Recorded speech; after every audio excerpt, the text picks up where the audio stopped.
नमस्कार विद्यार्थी मित्रों, मैं मालती राणा और आज हम कक्षा 8 में इकाई 5 सवाल बालमन के जवाब डॉक्टर कलाम के इस पाठ के स्वाध्याय को पढ़ेंगे और समझेंगे। पाठ के स्वाध्याय को समझने से पहले एक बार फिर से हम इसको पुनरावर्तन कर लेते हैं कि डॉक्टर अब्दुल कलाम जो कि बच्चों से बहुत ही लगाव रखते थे, वह बच्चों के साथ हमेशा उनके प्रश्नों के जवाब देने के लिए तैयार रहते थे। तो डॉक्टर अबुल पाकिर जैनुलाब्दीन अब्दुल कलाम जो कि उनका पूरा नाम था, उस समय वे हमारे राष्ट्रपति के पद पर आसीन थे जब यह साक्षात्कार लिया गया था। और उस समय उन्होंने भारत के विकास के लिए बच्चों के मन में विज्ञान के प्रति इतना उत्साह बढ़ाया कि वे भारत के प्रत्येक बच्चे में एक सफल वैज्ञानिक को देखना चाहते थे। तो ऐसे ही कुछ प्रश्नों के उत्तर देते हुए भारत के बच्चों का उत्साह विज्ञान के प्रति बढ़ा रहे हैं। और यह इस पाठ के द्वारा वे विज्ञान विषय के प्रति उनकी रुचि को बढ़ाते हुए उनके सभी सवालों के जवाब दे रहे हैं। तो यहाँ पर पहला प्रश्न है, पढ़े हुए से ज़्यादा देखा हुआ याद रह जाता है, ऐसा क्यों कहा गया है? तो इसके उत्तर में हम लिख सकते हैं कि देखे हुए दृश्य का चित्र मस्तिष्क में त्यों का त्यों अंकित हो जाता है। पढ़ने से केवल मन में उसका काल्पनिक चित्र बन जाता है। कल्पना में वह सच्चाई नहीं होती है जो कि वास्तव में होती है, इसलिए पढ़े हुए से देखा हुआ ज़्यादा देर तक हमें याद रहता है।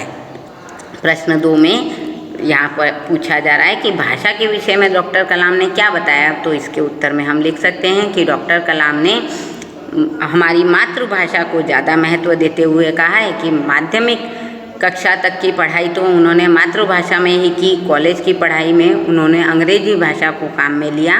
उनके अनुसार पढ़ाई हमेशा मातृभाषा के माध्यम से ही होनी चाहिए, क्योंकि मातृभाषा में ही व्यक्ति सोचता है, अपनी बातों को आसानी से प्रकट कर सकता है।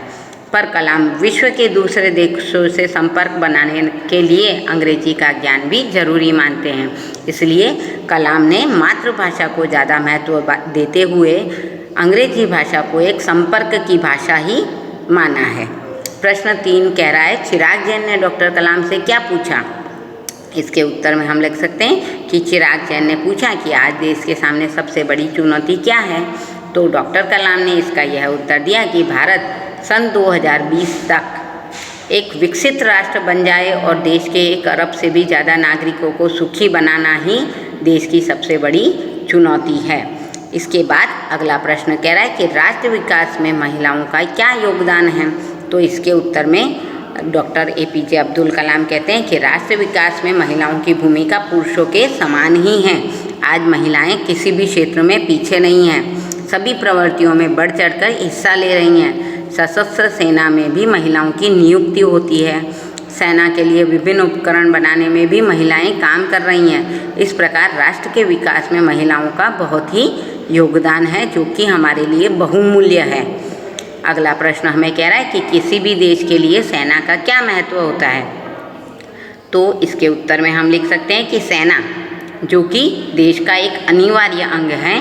सेना शत्रुओं के आक्रमण से हमारे देश की रक्षा करती है। यहाँ तक कि देश में अगर कोई आतंकवादी भी घुस आए हों तो सेना के जवान ही उनसे निपटते हैं। देश में कहीं पर बाढ़ या कहीं भूकंप जैसी प्राकृतिक आपदाएं आती हैं, तब भी संकट में पड़े लोगों के लिए सेना ही सहायता करती है। इस प्रकार सेना बाहरी या भीतरी संकट दोनों ही समय में देशवासियों की रक्षा करने का काम करती है। तो सेना भारत का एक अनिवार्य अंग है। अगला प्रश्न कह रहा है, निम्नलिखित मुहावरों के अर्थ लिखकर उनका वाक्य में प्रयोग कीजिए। तो पहला मुहावरा है जी तोड़ मेहनत करना, यानी बहुत ज़्यादा मेहनत करना। इसके लिए वाक्य कुछ इस प्रकार से है कि परीक्षा में पास होने के लिए हमें जी तोड़ मेहनत करनी होगी। दूसरा है सामना होना, यानी हमारे सामने मिलना।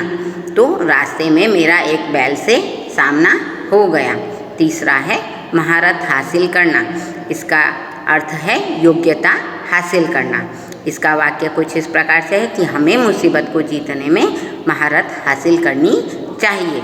चौथा है अचूक औषधि होना, यानी व्यर्थ न जाने वाला उपाय होना। और इसका वाक्य प्रयोग कुछ इस प्रकार से है कि नियमित व्यायाम करने से स्वस्थ रहने की अचूक औषधि मिलती है, या नियमित व्यायाम स्वस्थ रहने की अचूक औषधि है। अब अगला प्रश्न कह रहा है, निम्नलिखित वाक्यों में से सर्वनाम शब्द को छांटिए और उनका प्रकार भी बताइए। तो सर्वनाम, मैंने पिछले सेशन में आपको बताया था कि ऐसे शब्द जो संज्ञा के स्थान पर काम आते हैं उन्हें सर्वनाम शब्द कहा जाता है। सर्वनाम शब्द 6 प्रकार के बताए थे। यहाँ पर इन प्रकारों का वर्णन करेंगे। पहला है हम पाठशाला जाएंगे, तो यहाँ हम, यह पुरुषवाचक सर्वनाम को दर्शाता है। दूसरा है यह मेरी किताब है, तो यहाँ यह निश्चयवाचक सर्वनाम को दर्शाता है। कोई आ रहा है, यहाँ कोई शब्द अनिश्चय यानी कौन आ रहा है यह नहीं दर्शा रहा, ये अनिश्चयवाचक सर्वनाम है। तुम्हें क्या चाहिए, यह पुरुषवाचक सर्वनाम है। यह मीना है जिसने कल गीत गाया था, तो यहाँ यह और जिसने, ये दोनों मीना के बारे में संबंध बता रहे हैं, इसलिए यह संबंधवाचक सर्वनाम है।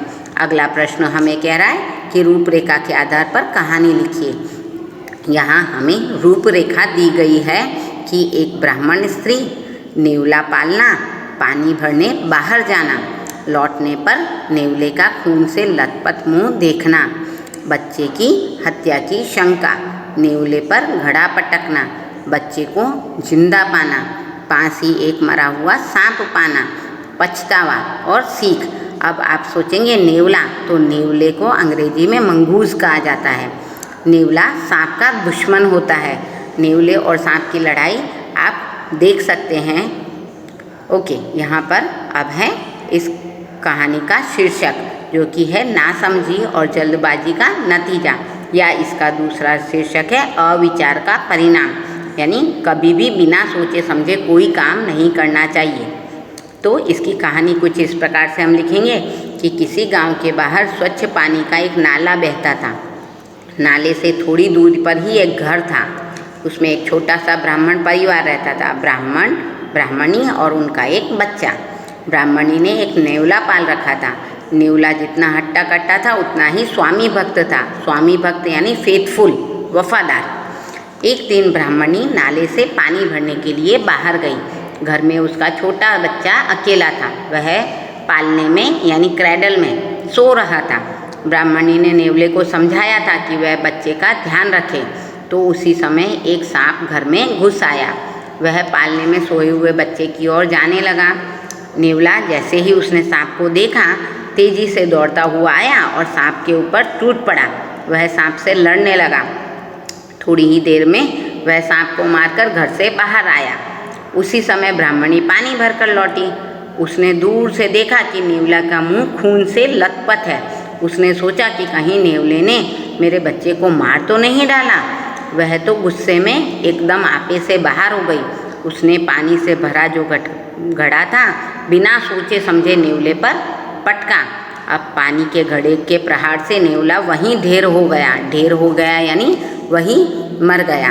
ब्राह्मणी जब घर के भीतर पहुंची तो उसने देखा कि उसका बच्चा तो चैन से पालने में सो रहा है और उसके पालने के पास एक मरा हुआ सांप पड़ा था। यह देखकर ब्राह्मणी को सारी बात समझ आ गई। उसने अपने बच्चे को बचाने वाले नेवले को मार दिया था। इस बात का उसे बड़ा ही दुख हुआ। तो इस कहानी से हमें सीख मिल रही है कि बिना सोचे समझे हमें कोई भी काम नहीं करना चाहिए, इससे हमें पछताना पड़ सकता है। अब मित्रों, यहाँ पर हमें कह रहे हैं कि मातृभाषा में अनुवाद कीजिए।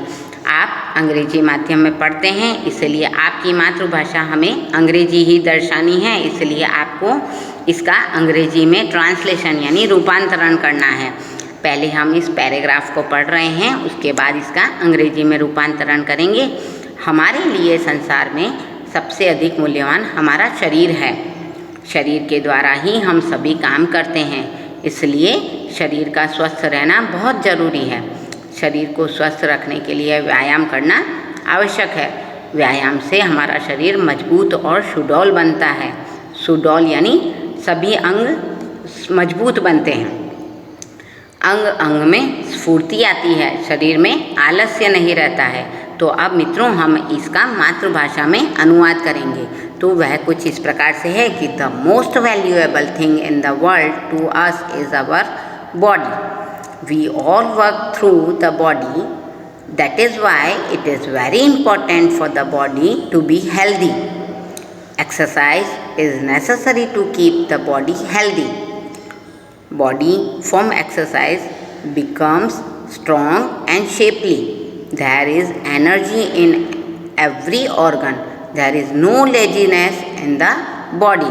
तो मित्रों इस प्रकार से हमने इस पैराग्राफ का अंग्रेजी में रूपांतरण किया। अगला प्रश्न हमें कह रहा है कि नीचे दिए गए सर्वनाम शब्दों के उचित रूप से रिक्त स्थानों की पूर्ति कीजिए। तो यहाँ पर सर्वनाम शब्द दिए हैं ब्रैकेट में, मैं, तुम, वह, यह और कौन।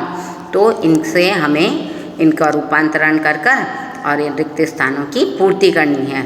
यह कार्य रिक्त स्थान नहीं हो सकेगा, तो मैं, तुम, मुझसे, यह कार्य मुझसे नहीं हो सकेगा। दूसरा है पापा ने रिक्त स्थान बुलाया है, तुम, तो पापा ने तुम्हें बुलाया है।